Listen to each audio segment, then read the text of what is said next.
नमस्कार दोस्तों, मैं नीरज कुमार जय महाकाल चैनल में आपका स्वागत है। आज फिर आपके लिए भगवान शिव की अत्यंत दुर्लभ कथा लेके आया हूँ। एकदम भक्तिमय कथा लेके आया हूँ। आप हमारे चैनल को सब्सक्राइब करें और बेल बटन को ज़रूर दबाएं। अगर आप भगवान भोले शंकर के भक्त हैं तो आपको भोलेनाथ की कसम आप चैनल को सब्सक्राइब करके ही जाए, क्योंकि आपके लिए हर एक भक्ति वीडियो भगवान शिव की महापुराण की कथा लेके आऊँगा और आता रहूँगा। तो अध्याय 2। श्री शौनक जी ने कहा, महाभाग सूत जी, आप धन्य है, परमार्थ तत्व के ज्ञाता है। आपने बहुत कृपा करके हम लोगों को यह दिव्य कथा सुनाई है। निश्चित ही भूतल पर इस कथा के समान कल्याण का कोई दूसरा सर्वश्रेष्ठ साधन नहीं है। यह बात निश्चय ही आज हमने आपकी कृपा से समझ ली है। सूत जी, कलयुग में इन कथाओं के द्वारा कौन कौन सी पापी शुद्ध होते हैं, उनका कृपया पूर्वक वर्णन कीजिए एवं इस जगत को कृतार्थ कीजिए। फिर सूत जी कहते हैं, मुने, जो मनुष्य पापी, दुराचारी, खल तथा काम क्रोध आदि में निरंतर लिप्त रहता है, वह मनुष्य भी शिव पुराण के श्रवण पाठन से शुद्ध हो जाते हैं। इसी विषय में जानकर मुनि का प्राचीन इतिहास का उदाहरण दिया करते हैं, जिसके श्रवण मात्र से संपूर्ण पापों का नाश हो जाता है।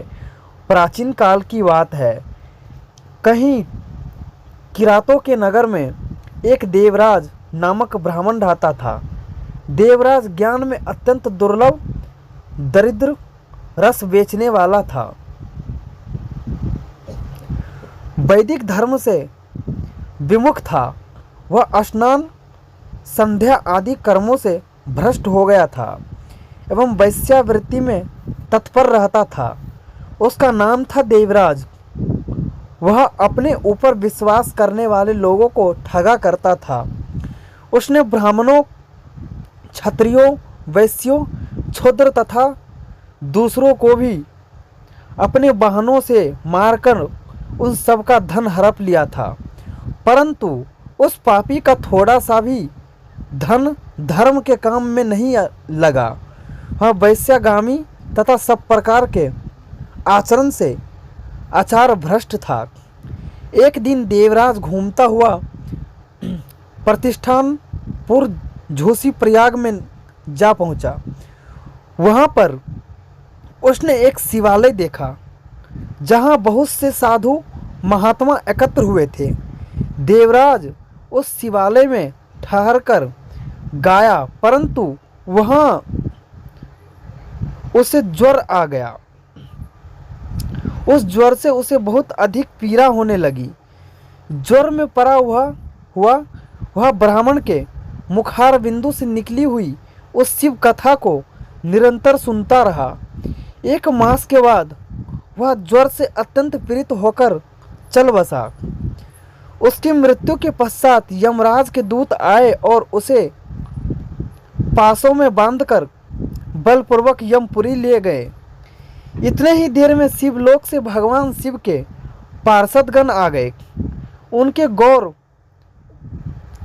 गौर अंग कपूर के समान उज्ज्वल थे, हाथ में त्रिशूल से सुशोभित थे।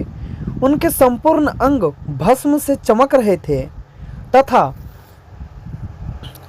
रुद्राक्ष की मालाएं उनके शरीर की शोभा बढ़ा रहे थे। वे सभी क्रोधपूर्वक यमपुरी गए और यमराज के दूतों को मार पीट कर बारंबार धमकाकर उन्हें देवराज को उनके चंगुल से छुड़ा लिया और अत्यंत अद्भुत विमान पर बैठाकर जब वे शिवदूत कैलाश जाने को उद्यत हुए तो उस समय यमपुरी में भारी कोलाहल मच गया। उस कोलाहल को सुनकर धर्मराज अपने भवन से बाहर आए। साक्षात दूसरे रुद्रों के समान प्रतीत होने वाला उन चारों दूतों को देखकर धर्मज्ञ धर्मराज ने उनका विधिपूर्वक पूजन किया और अपनी ज्ञान दृष्टि से बस देखकर ही सारा वृत्तांत जान लिया।